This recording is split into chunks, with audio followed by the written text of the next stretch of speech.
Before the rough cut, we handed out 50 questionnaires to people who we believed to be a part of our target audience.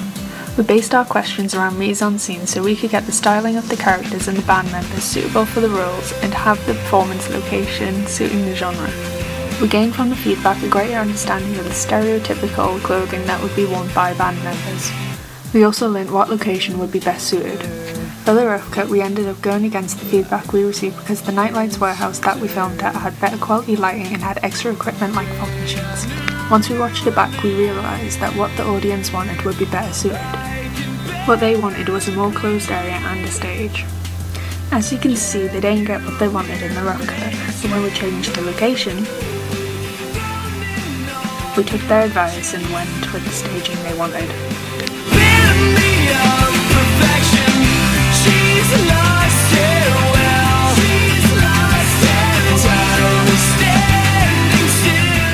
In one section of our rough cut, the shots were too dark so our audience couldn't see what was going on. We solved this by replacing the footage with a new location and better lighting.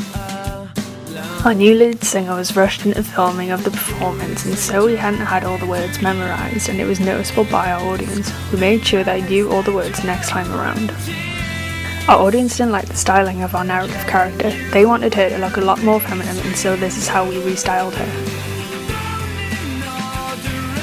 Our audience noticed we had a lack of footage when we ended up using a piece of footage twice.